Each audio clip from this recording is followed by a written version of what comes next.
அனிலே, நாங்களும் நாக்க போடுங்கிற மாதிரி கேள்வி எடுத்தோம். ஆனால் நீங்கள் திருந்துற பாடா தெரியலையே. என்ன சகோ சொல்கிறீங்க? கேட்டால் நேர்மையான ஆட்சியை கொடுப்போம், ஊழலற்ற ஆட்சியை கொடுப்போம் அப்படின்றீங்க. ஆனால் உங்கள் கட்சி கூட்டத்துக்கு குப்பை கூட, அரிசி மூட்டை, ஹாட் பாக்ஸு இதை கொடுத்து தான் ஆட்களை கூட்டிகிட்டு வரீங்க. இப்போ என்னமோ வீடு வீடாக போய் டோக்கன்லாம் கொடுக்க ஆரம்பிச்சிருக்கீங்களாம்ல. எதுக்குடா இந்த மானங்கட்ட பொழப்பு? கடைசி வரைக்கும் கொள்கை கோட்பாடை சொல்லி மக்களை ஒன்று திரட்டுற எண்ணமே கிடையாதாடா?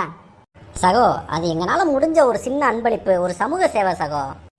எது இதுக்கு பேர் சேவையா? சேவை பண்ணுறதுக்கு நீங்கள் என்ன என்ஜிஓவை நடத்திக்கிட்டு இருக்கீங்க? அரசியல் கட்சி தானே வச்சுருக்கீங்க. அதுவும் இல்லாமல் எதையும் எதிர்பார்க்காம பண்ணுறதுக்கு பேர் தான்டா சேவை. மக்களிடமிருந்து எப்படியாச்சும் வாக்குகளை வாங்கணும்னு சொல்லி நீங்கள் கொடுக்குறீங்களே, அதுக்கு பேர் லஞ்சம். முதல்ல லஞ்சத்துக்கும் சேவைக்கும் வித்தியாசம் தெரிஞ்சுட்டு வந்து பேசுங்க சகோ. எங்களால் முடிஞ்சதை ஏதோ நாங்கள் செஞ்சுக்கிட்டு இருக்கோம். உங்களை மாதிரி என்ன நாங்கள் திருநீதியாக வாங்கிக்கிட்டு இருக்கோம்? ரொம்ப தான் பேசுகிறீங்க. இதை ஒன்று சொல்லிடுங்கடா. அனில், நாங்கள் மக்களிடமிருந்து பணம் வாங்குகிறோம், மக்களுக்கான அரசியலை செய்கிறோம், மக்களுக்காக களத்தில் இறங்கி போராடுறோம். எனவே மக்கள் எங்கள் மீது நம்பிக்கை வைத்து திருநிதி கொடுத்துக்கிட்டு இருக்காங்க. ஆனால் நீங்கள் என்ன பண்ணிகிட்டு இருக்கீங்க? கொள்கை கோட்பாடு சொல்லி ஓட்டு கேட்க வக்கு இல்லாமல், மக்களுக்காக களத்தில் இறங்கி போராடுறதுக்கு தைரியம் இல்லாமல், மக்களுக்கு இப்படி லஞ்சத்தை கொடுத்து ஓட்டு வாங்குறதுக்கான வேலையை பார்த்துக்கிட்டு இருக்கீங்க. இது எவ்வளோ பெரிய கேவலமான வேலை தெரியுமா?